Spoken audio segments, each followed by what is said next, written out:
So the first time I had the privilege of going into the Shakopee Women's Prison, I was observing a group that I will tell you more about today, but I was really there as a listener and a learner.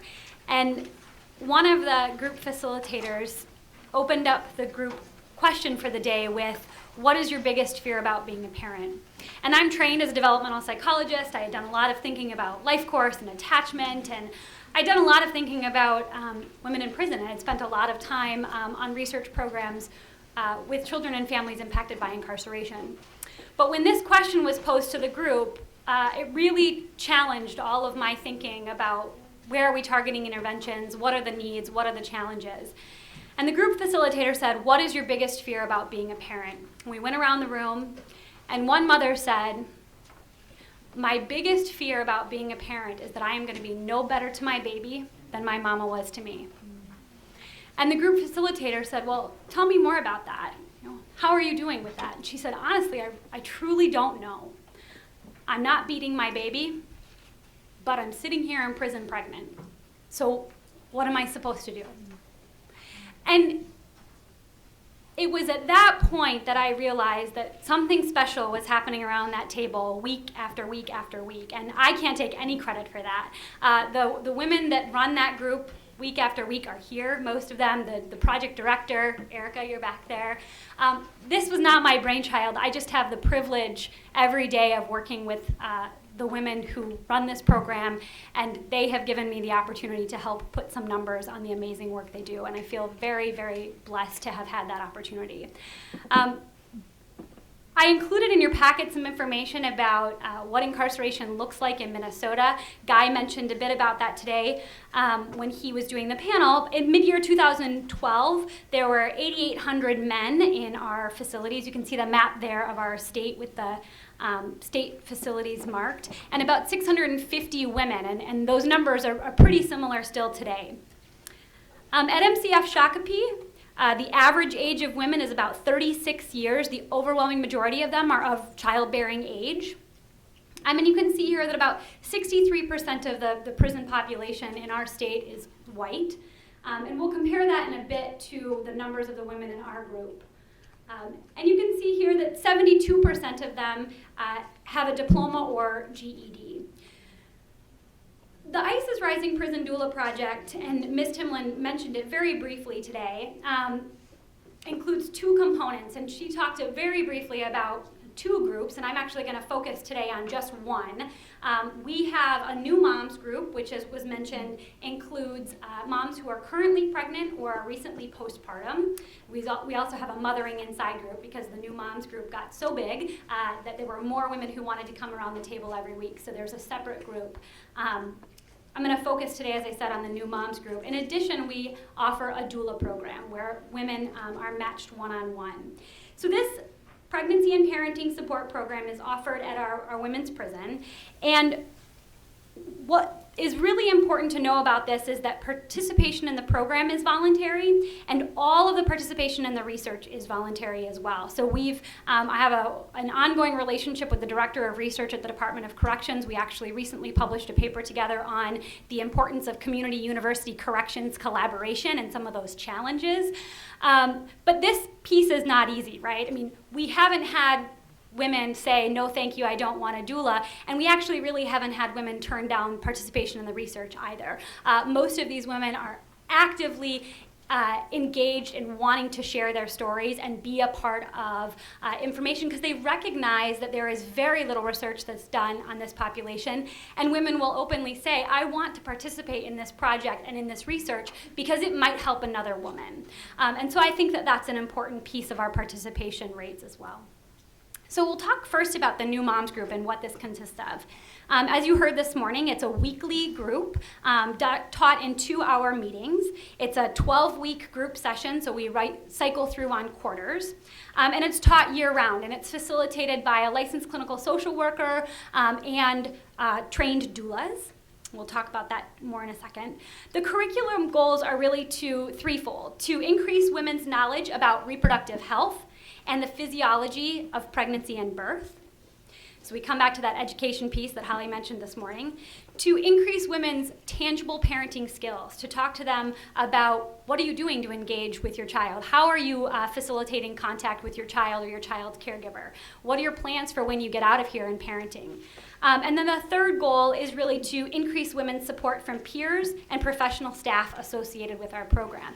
And Jeanette talked this morning about the importance of the social support, and we really find that this group creates an environment in which women can share with each other not just the normal pieces of what it's like to be pregnant. You know, my feet hurt, I'm growing this way, my back hurts in this place, I feel good today or I don't, feel good tomorrow, whatever that may be, the typical things of pregnancy, but they can also share this unique experience about what's it like to be pregnant in prison. They can share with each other information about what they should expect when they go to the hospital, or pass around pictures of their babies and share the really positive experiences of their birth after the group. And so this group offers a really rich opportunity for them to support each other and have the doulas there to facilitate that group-based support. I think that the doulas do this in a really unique way, and they create a culture in which every week an educational component is introduced. So maybe that's how is your body changing, or how can you contact your caregiver. So there's always an educational component. But they also try to do some of those things that are a lot harder to measure, like create a warm and nurturing space, model empathy, encourage accountability. What is their role in where they are now, or how they can communicate with correctional staff, or how they interacted with a fellow inmate? What is their accountability in this?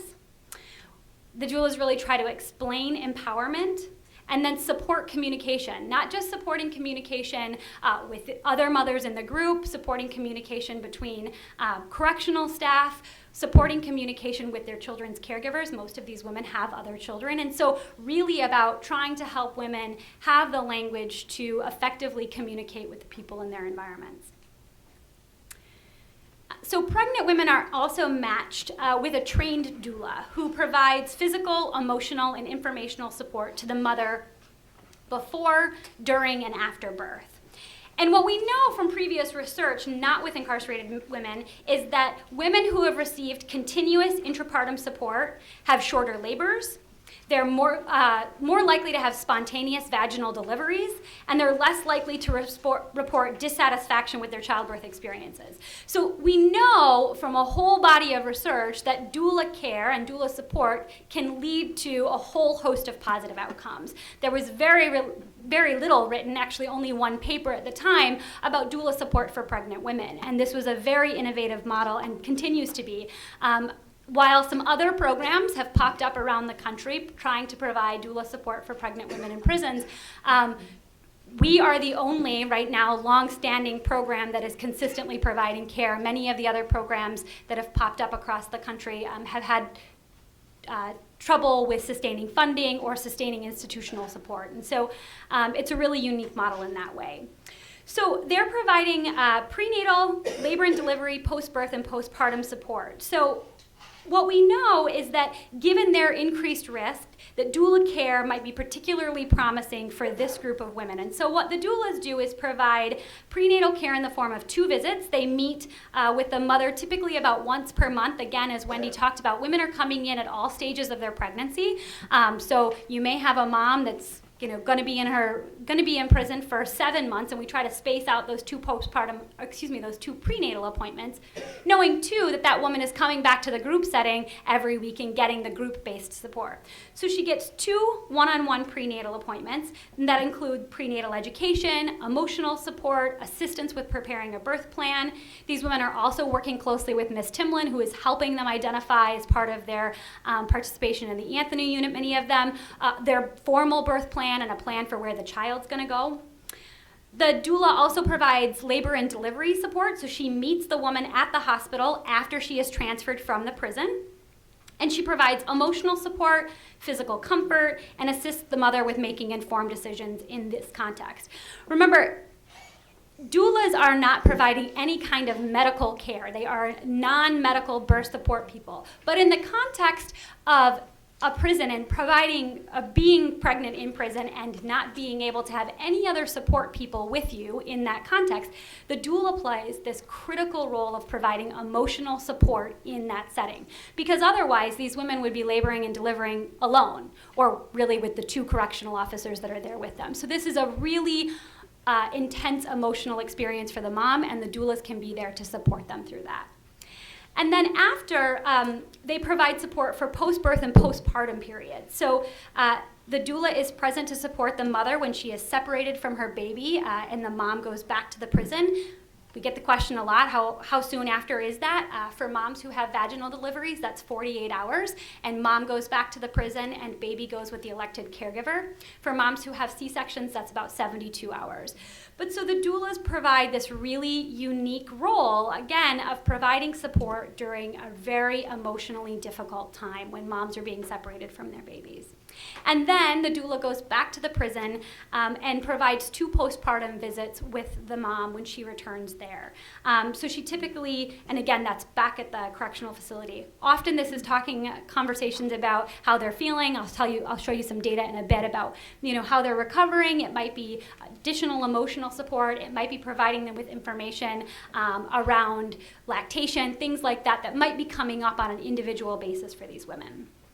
So like Danielle, this is an intervention and a research project, and so the doulas will tell you that I often am saying, did you write that down? Did you document that? What about this? What are the data sources from here? That's my job, that's my passion. We get reports from mothers and doulas. So we do an initial and a final survey from the group session. We also have moms complete a post-birth survey that talks about their labor, birth, and postpartum experiences. And then the doulas are tasked with taking detailed notes, most of which this is standard practice for doulas anyway in the community. They're taking information down about their birth plan, the pregnancy, and the labor and delivery experience. They're also recording some objective things about the length of the labor, any interventions used, and some birth statistics there. And then they are also, which is a unique piece of data, is recording a birth and separation narrative. So from their perspective, and I'll share with you some of the data from this, they're actually writing typically about 1 single space page of data about the way that the labor and delivery progressed. Now, typically these include very basic information, things like, I got a call from the watch commander at 5 a.m., I arrived at the hospital at 5:45 a.m., the woman pushed for 4 hours or whatever it was, and usually the beginning paragraph includes sort of a step-by-step what happened, which offers a really nice piece of data. But then what follows from there is really typically their narrative, and if anybody has used a doula in the community before, this kind of birth story is pretty typical, where they record, additional information about their perspectives of how the birth went. And this is a really rich area of data collection as well, which I'll share with you in a bit. So what have we been finding? I joined the project as the data person in the summer of 2011. Since that time, and we cut off for this project, we have cut off data collection for what I'll share with you today in June of 2014, so about 3 full years worth of data collection. We've had 39 pregnant women who were matched with a doula. Their average age was about 28 and a half years, so younger than the general prison population, as you can see. Pretty typical education based on the general population. But you can see here that their race is, their self-reported race and ethnicity is actually quite different. The composition of our group looks pretty different than the general prison population. We have very high rates of African American and Native women in our group, and there are some really interesting elements, particularly with the Native women, that come up in the group about their unique cultural beliefs around pregnancy and childbirth, which offer some really rich dialogue in our groups. So at the start of the program, women have had so we've only had actually 1 woman who hadn't yet given birth, but the rest of the mothers have between 1 and 9 children. The average, most of them have had 2.5 children. So most of them, right, are mothers and have given birth before. Though remarkably, and this has come up more times than I wouldn't say common, but it has come up more than once where women have disclosed in group that this will be their first pregnancy that they're sober, and that this will be the first time that they're giving birth sober. And this is a rich opportunity for them to have engaged in their pregnancy in a way that they never had before, and an opportunity. And I think Danielle mentioned, in her talk that really it does offer an opportunity for education and change in the life course in a way that very few other transitions in the life course offer. And so for many of these women, they're thinking about their pregnancies in a way that they haven't before. Women have served on average about 3.5 months of their sentence, and their sentences as our group range between 2 and 62 months, so about a year and a half on average for our sentences. We'll talk about this in a bit, but we've done some calculations actually at the request of the Department of Corrections, looking at the differences between their release date and their delivery date, or vice versa. So we are only able to provide doula support for women who are going to deliver in custody, which women in prison, the overwhelming majority of them do.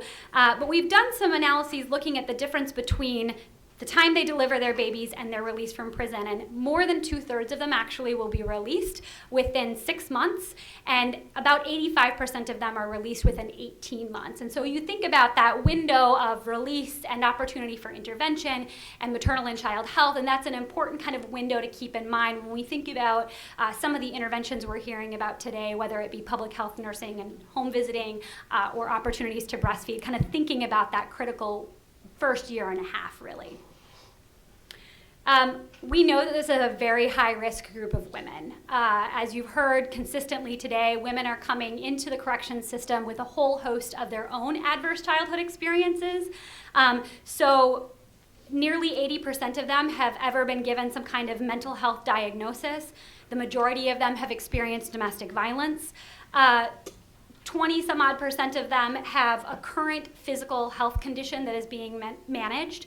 And about 18% are currently working with child protection. And that's not necessarily with their current baby, but with perhaps some other kind of case planning with children in the community. So what have we found? At the 12-week follow-up, women are reporting significantly fewer depressive symptoms. They report more confidence as parents. They report more support from other women in the prison. And interestingly, and not something I was necessarily expecting to find, but they actually report more support from prison staff. I think that we can credit this to a lot of the dialogue that happens around the table about accountability, their own accountability, and effective communication with correction staff in a way that is taking their piece, but also using effective dialogue to advocate for their own care or to communicate about challenges that they may have, or not see all of the correctional officers as, somebody who's out to get them, but to actually model language in appropriate ways that they can ask for what they need to ask for, but not always in a hostile or aggressive way. But again, to have their piece of the puzzle figured out in order to approach correctional officers or administration about their concerns. And so that's something that we're excited about too. When asked, one of the moms said, when asked what she learned from the group, she said, how to relieve stress, how to discipline my children, how to get support, ask for help, care for my children emotionally and physically. We've also seen some interesting thing about their own reports of participation in the group. So women report very high levels of satisfaction with their participation. And they also report high levels of support from ISIS Rising staff. So you can see there on a scale of 1 to 5, women enjoy participating in the group and have very positive things to say about the support they're receiving from the staff and their doula. We recently done some digging looking at sort of the types of visits that they're getting. So I told you the model is to get 2 prenatal visits. They get support at the birth, they get support at the separation, and 2 postpartum visits. And what you can see here, we'll just sort of walk through each of these visits, is sort of the core issues that are being addressed at each of these appointments. So you can see that the prenatal visits on average last about an hour. And again, those are at the correctional facility. And the most common things that doulas are talking about with their moms during those one-on-one appointments are coping with their incarceration, the emotional changes and stress that they're experiencing, what birth is going to be like in prison, and what their birth preferences are. So again, for moms who have maybe had babies before, thinking about, well, did you use an epidural last time, or is that your choice this time? Thinking about sort of what are they planning for with this pregnancy. You can see the length of the visit increases drastically for the birth. Doulas are there, of course, as long as the labor lasts, and so our doulas are there about 7.5 hours. And you can see that the context of the conversations that they're having now have changed, of course. So they're most likely to be talking about breastfeeding, what the birth experience was like, again, their birth preferences as things are happening over the course of the day, and their emotional changes and stress. A quick note here about the breastfeeding numbers. So it's interesting that we have here 39% during this visit or during this particular contact are talking about breastfeeding. We had a good conversation this morning, and we're going to have more about breastfeeding. Our breastfeeding initiation rates are actually quite high. On the initial survey, about 61% of women in our group say that they plan to initiate breastfeeding at the hospital. And actually, based on Doula Report, 65% of them do in fact initiate breastfeeding in those first 2 days at the hospital. We'll have some time this afternoon. I know it came up. The Department of Corrections doesn't currently provide any institutional support for breastfeeding beyond those first 48 hours. We know, though, that there are important implications for just breastfeeding in those first 48 to 72 hours. And so the fact that so many of our women choose to initiate breastfeeding and want to do that and are talking with their doulas about that is an important piece of our puzzle. The separation visits, you can see here, last just over 3 hours. Again, this is time when the doulas are there typically being with the mom's with her baby. Most of our moms haven't put their babies down for the 48 hours, it's to sleep, but are really bonding and connected, doing a lot of skin-to-skin contact with their babies. And so conversations with the doulas here are talking about coping with the incarceration, their emotional changes, taking care of your body after birth. So women may have a lot of questions about sort of what's going to happen when I go back, and what the nurse may be telling me, X, Y, or Z. Do I need to ask this question? What should I plan to have happen when I go back to the prison? And so some conversations about that. And then the postpartum visits. So these are back at the prison after the mom has returned. And these, again, are about an hour-long appointment, and you can see the conversations that are there. I think one of the things to remember, too, is that these are the individual visits that the mom is getting with the doula, but perhaps less easy to quantify is some of the conversation that's happening around the group session when moms go back and are really having an opportunity to process their birth with their peers and really have an opportunity to talk about what was that like, how did it feel, what felt really good, what were you proud of, tell us about your baby's eye color and hair color, the really emotionally rich things that you just can't put a number on. And so those are things to keep in mind when we think about the group support that they're also getting. So when we think about the birth outcomes and some of the things that we've seen here, we've had 35 spontaneous vaginal deliveries and 4 C-sections, so that's 10%. Our numbers with such a small sample size, some folks may have seen previously it's been reported as low as 3%, but as our small sample sizes change, that bounce around a little bit.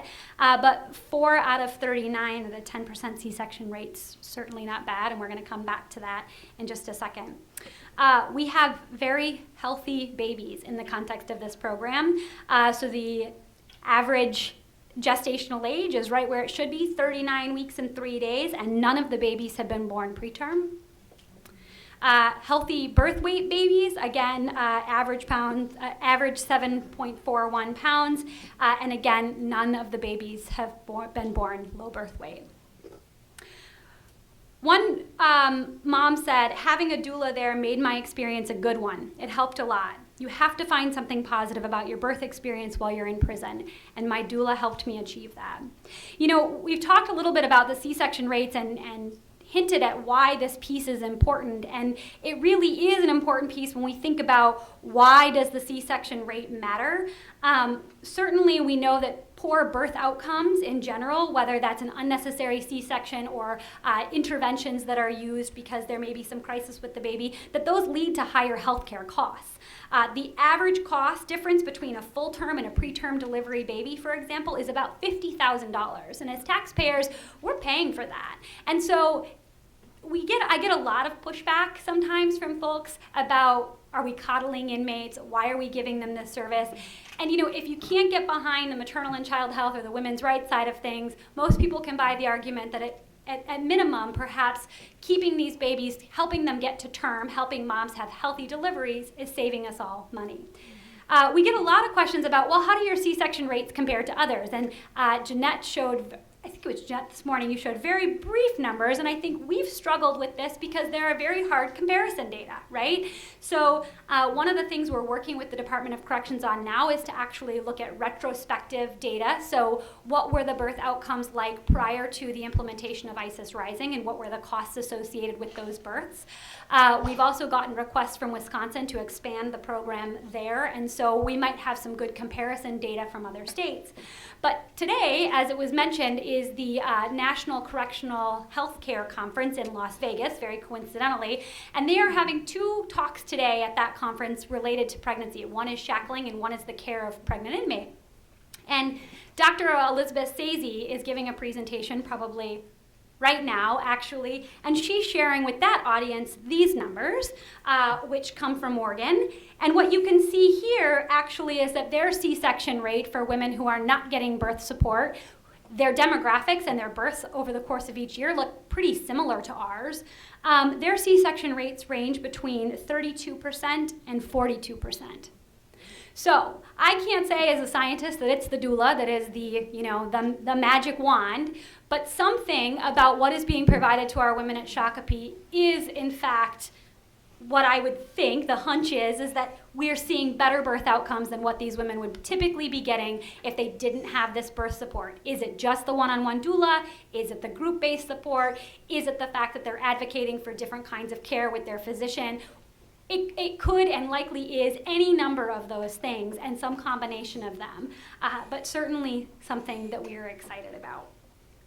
We've done a lot of digging. I mentioned to you that we have the qualitative birth stories that the doulas prepare, and we recently published a paper looking at what the doula's roles are, because this really is a unique role for doulas in this environment. And we found 4 common themes, and what I want to share with you are some of the core quotes from each of those. The first is establishing a trusting relationship. Second is empowerment, and I think if we've heard anything today, that's another one of the words. So Guy, if you ask me again, I might say my word now is empowerment. Normalizing the birth and support during separation. So I'll walk you through each of these. So when we think about establishing a trusting relationship, and can the doulas meet this goal of establishing a relationship with a woman where it's different than if they were in a community setting doing this work with typical clients. So one doula wrote, about the birth experience. She was happy to see me. It made my whole day. The nurse said she did not want to get out of bed or do anything until her doula arrived. Another doula wrote, the mom wrote, and the doula had quoted it in her story, "You are a great support and help when there is no family around for support." So that the doulas really are, from the mom's perspectives and their perspectives, able to fill this role of establishing a trusting relationship and creating an environment in which the moms feel supported. Empowerment is another key piece. So the doula stories reflected their roles in helping the women feel strong, capable, and prepared for labor and delivery. I think this is a particularly important piece for those moms who have never given birth before, or for women who were really not emotionally present for their first birth, right? So if they have had babies before, but weren't really there and weren't really physically present for that, or were using at the time, this may be the first time that they're really engaging in a way and thinking about having a healthy delivery. So the doula stories reflected women's birth plans and their satisfaction that things had gone as anticipated. So one doula wrote, for example, she was at 9 centimeters and really focused through the contractions. Soon it came time for pushing. She remained very calm and focused. She had the natural labor she had planned for, although she says it was her longest labor at 6 hours. Throughout the birth stories, doulas also reflected on the physiological and psychological elements of labor and noted the women's strength and control over their own bodies and the pain. So one doula wrote, "She was coping with the contractions beautifully. She enjoyed the bathtub and stayed submerged in it for a long time. And another doula wrote, things progressed very quickly after the artificial rupture of membranes. She dilated completely by 10:55 and pushed for 10 minutes. She was in complete control of her body. I was so impressed with her. There were also elements here about normalizing the birth. You know, so many pieces of this image are very atypical, and yet something about what the doulas are able to create in this environment offers a very normalizing experience for these women. And so women are able to, with their doulas, have a number of things that make this relatively atypical scenario feel a little less foreign, So one doula wrote, I learned from my client that she had arrived at the hospital around 11 a.m. She confessed her frustration to me since she had come in with 3 centimeters dilation and was at 5 centimeters, and she was still, and it was 5 p.m. and she was still at 3 centimeters dilation. We decided to use the ball, for the large exercise ball, which is typically used, for a few minutes. She didn't like it much, and then we tried to go on all fours on the bed. My client did not like being on all fours due to the back pain. After a few hours had gone by, we decided to go into the tub. The nurse brought a lavender inhaler, and my client loved the sweet smell of the lavender. And so again, these are very typical things that any woman who would be walking in to a labor and delivery unit would be able to have with potentially their husband or their partner or a midwife. And this is an environment that can be created in which women feel supported and nurtured. And also then critical elements around support during separation.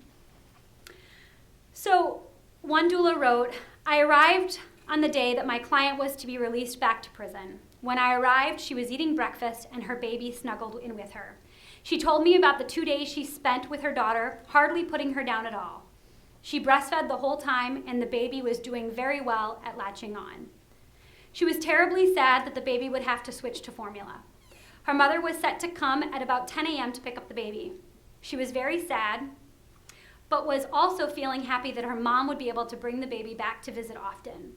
She ended up getting to spend a good part of the day cuddling her baby. She changed back into the clothes she came into the hospital in and got ready to be shackled for the ride back to the prison. I asked that they bring in a wheelchair, and I grabbed a blanket out of the closet. Once she was shackled and sitting in the wheelchair, I put the blanket over her lap.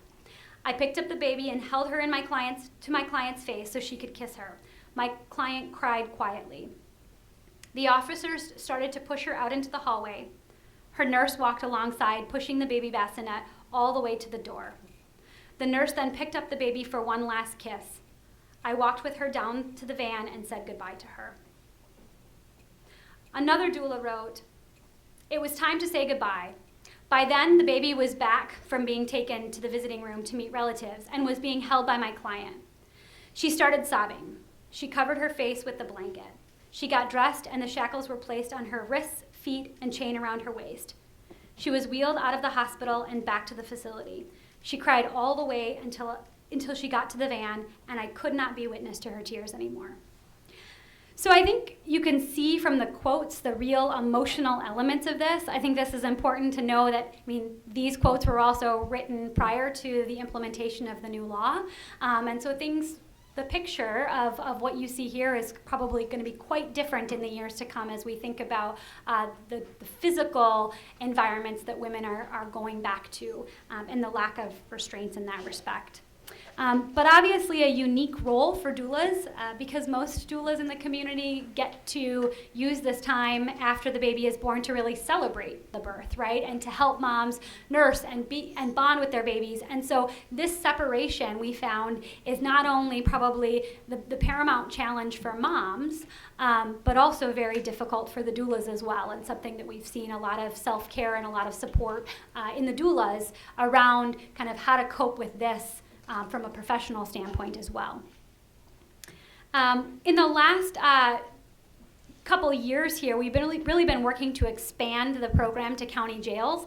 We learned from moms in our prison program that we really needed to figure out what was happening in county jails. And women would come to the group and say over and over and over again, what we're doing here is great, but you got to figure out what's happening in county jails. And Erica and I, after repeated conversations and lots and lots of phone calls to say, what is happening in county jails in our state? What do we know is going on in county jails? And the reality is that we really didn't have a good understanding of what the policies were. We've got 87 counties in Minnesota and about 84 different jurisdictions, county jails, all doing it slightly differently. If we've heard anything from the Legislative Advisory Committee, there are major differences from rural counties and urban counties, and the resources and the structure and the setup are drastically different.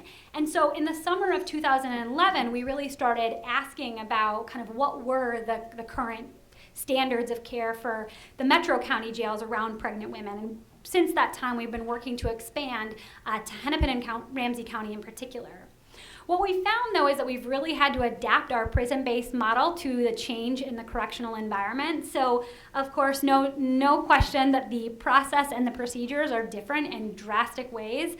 It's a complex process, and it's taken a long time to, quote, get in, both from an administrative buy-in and mother referral. So we talked a lot today about how those jails turn over much more frequently. It's a lot harder in a jail environment where perhaps the staff are turning over frequently and the moms are turning over frequently, and quite different than in the prison where we can pick up the phone or write an email and get the parenting coordinator and have sort of that continuity in care that isn't offered in the jail environment in the same way. We've also seen drastic differences in maternal risks. The reality is that by the time many of these women have come to the Department of Corrections and they're sentenced to their year and a day, they are sober, they have some resolution with their incarceration, and they recognize the amount of time they've got left, right? And so for many of these women, they are reflecting on their incarceration in a different way than the women in our jails are. And so we've heard that many of these women that are coming into being referred have a whole host of different maternal risks. Many of them are actively engaged in prostitution. They are actively using. They are homeless, an issue that Danielle talked about. Their needs, their lifestyles are much more chaotic, and providing this kind of doula care is going to be quite different in that environment. The group format, no surprise, Danielle and I have been having this conversation for, maybe 18 months to 24 months here about just the challenges in running a group in a jail setting. So it's not only that there's a lot of turnover, like I said, in staff, but the women are coming in and out more frequently, and creating that network, that shared sense of cohesion can be more challenging in this environment. Not impossible, but more challenging. And there's been some work that's recently come out of the University of Michigan that's talked about the same kind of elements regarding creating a group whereby you're offering support where people are coming in and out of the group, because you don't get that same sense of community or trust, which is inherent to group-based support if you've got one woman coming in one week and out the next. We've also seen and are expecting to have drastic changes in what doula support looks like, because as we've heard, many of these women are actually going to give, if not all of them, are going to give birth in their communities. And so rather than our prison-based model where we get a call from the watch commander, we know when it's time to leave, we know which hospital they're going to, and there's sort of a routine that comes with that. These women are going, after they leave the jail, perhaps all over the state. They may go back to Ramsey and Hennepin County, but not always, right? And when they're released from from jail and give birth to their babies in the community, it's then the doula's job to figure out kind of where they are, what resources they need, and the community-based supports that need to be deployed in that setting are quite different than in the prison, where we have, for lack of a better word, a more contained environment. So we're looking to next steps with this project, including ongoing implementation and evaluation at the correctional facility in Shakopee and expansion to county jails. As part of the legislation, we've been tasked with providing doula support to women across the state. This is, of course, always dependent on ongoing funding and support. One of the big questions we often get asked is, who pays for this? And sometimes it comes with a snickering comment like, I don't want my taxpayer dollars going towards that. And actually, it's important to know that all of this is funded by donations and grant writing, and there are no tax dollars that have gone to this program. as we look to expand to county jails and juvenile correctional facilities, we recognize that the model is going to need to be adapted to the different needs. And so that's something we're looking forward to as a next step. And then, of course, providing consult and implementation to other states. The doulas and the project director and project coordinator and I get a lot of phone calls on a very regular basis about how are you doing this? How have you sustained this? Who are your key partners? How do you make this work?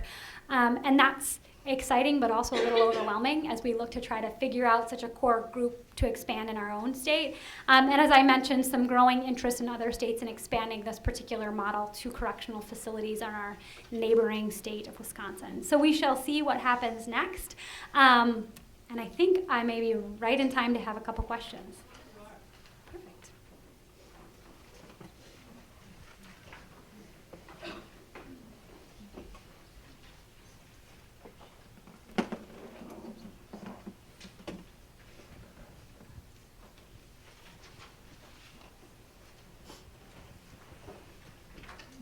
Lucy, go. I was just curious about, do the women have any choice on which hospital they go to? Or do they have any choice about which provider they see, if it's an OB rather than a midwife, or that? So that's a great question. The answer is no. The facility determines that, and it's based on the location of the prison and the location of the hospital. So they're going to typically the one hospital in that area, St. Francis. There have been a couple of deliveries that have happened because of the high-risk nature of the pregnancy that have gone elsewhere, or where the referring physician is, but the overwhelming majority of our births have been at the one hospital, and there's no control over that. The second piece of that question is about midwifery care, and actually there's not currently support for midwifery care. Women have access to the doula, which is a different role, of course, but then it's the standard nurse and OB at the hospital. I'm curious about the if you have the same group of doulas who always work, and I would imagine if there's sort of like a high burnout rate for your doulas in this program. All right, ladies. Heartbreak. Stand yourselves up and let's get. I didn't do all this amazing work, so if you're a doula in this program, could you please stand up?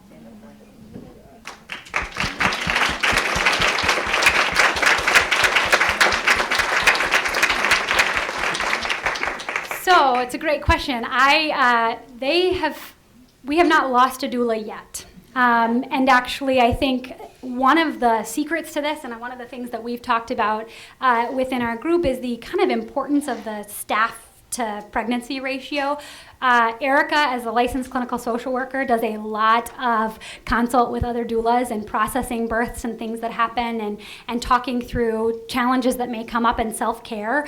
And so there hasn't been, and I think in part because I have never in my life met a more committed and intelligent and passionate group of women who are committed to this topic. And so I don't see y'all going anywhere anytime soon, but I think that that's a big piece of the puzzle.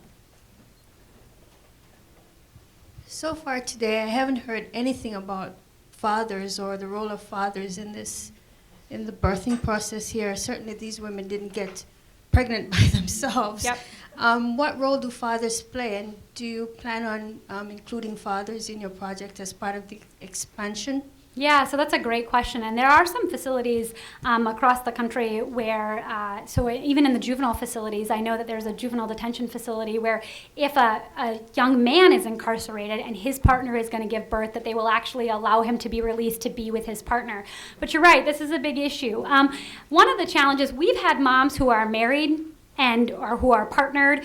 You know, there is this assumption that these women are all single, and that's not the case. The challenge is that they can't have those loved ones in the room. So even if they are married or partnered, their husband or spouse is out in the waiting room in the hospital and cannot be, based on facility rules, part of that birth.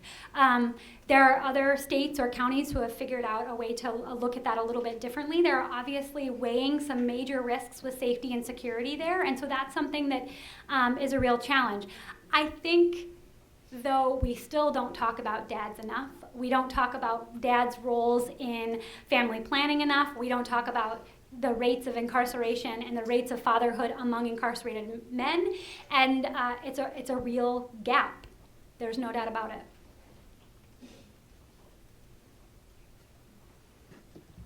Hi, and thank you for your presentations, very good. As you were talking, I didn't quite get the makeup of the women in the groups. Did you indicate it was a large number of Native Americans and African Americans in the group? And if so, what is the makeup of your doulas? That's a great as far question. as matching up with those? That is a great question, and something we have actively been working on, trying to continue to diversify the service providers and the doulas. So it's about 36% of our clients are white. It's another 18% or 20% that are Native, and another 20% in there that are African American. Several of our doulas speak Spanish. We have a number of Spanish-speaking clients, but it's something that we are actively working on. I will say that when you look at the racial breakdown of DONA, the licensing society for the doulas, there is a drastic contrast there between who we would be providing care and the racial makeup of the service providers. So it's something that is not a struggle that is not unique to our group, but something that we are actively working on and have really, Erica, for some time now, been trying to recruit a Native doula. And, yeah, if anybody knows a doula who's trained, yeah, please let the blonde-haired woman in the white know. Actually, years ago, I got trained At DONA? Yeah, DONA. Well, I'm a trained facilitator or certified doula.